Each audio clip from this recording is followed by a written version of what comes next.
Maintenant, je vais répondre à numéro 4. Je pense que si j'ai séparé des réponses, les vidéos marchent quand on a beaucoup de minutes et ne marche pas bien ou pas du tout.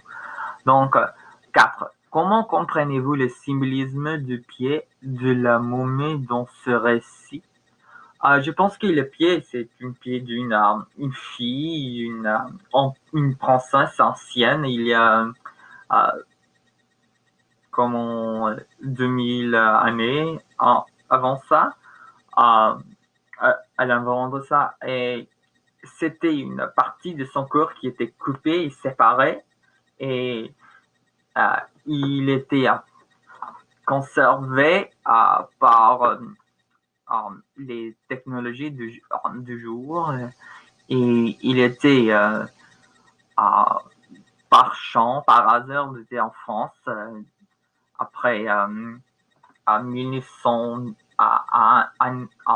et un homme a décidé de l'acheter. Alors, je crois que le symbolisme du pied représente la culture égyptienne, l'histoire égyptienne, l'orientalisme, qu'il veut les personnes de France, les personnes des pays de l'Occident occidental, ils veulent avoir des souvenirs, des petits trucs, il veut étudier, il veut euh, collectiviser, ramasser objets importants de l'Égypte, d'autres pays de leur Moyen-Orient, euh, euh, pour qu'ils puissent l'étudier mieux. Ils ont une vraie, ça représente la fascination avec l'Orient, que je pense que ça. Alors, et le deuxième partie qui est fantasme, qui permet de réaliser, c'est fantasme qu'il y a une vie sans mort, et que les personnes sont immortelles, qui après beaucoup des années, tant des années, 2000 années, le princesse peut réapparaître en forme jeune, comme euh, nageait pas un jour, nageait pas deux jours, nageait pas même un jour. Elle était comme elle avait 20 ans et c'est comme ça. C'est une référence à l'immortalité comme la source de jeunesse, par exemple.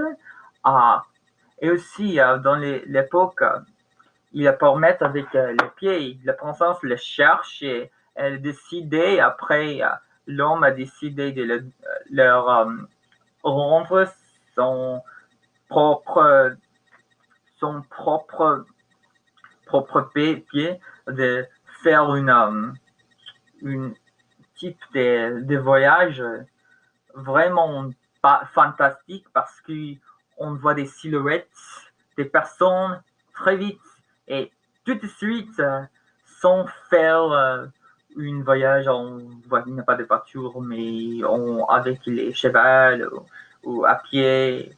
Non, et c'est vraiment comme 10 secondes, ils sont déjà en Égypte. Alors, ce symbolisme, la fascination avec le voyage miraculeux, le voyage fantastique, un moyen fantastique qui n'existe pas dans le monde réel.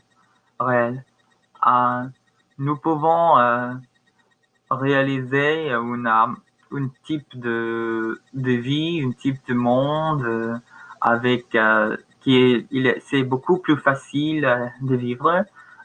Si on peut voyager très vite, on ne doit pas s'inquiéter de vieillir. C'est vraiment plus facile, cet monde fantastique.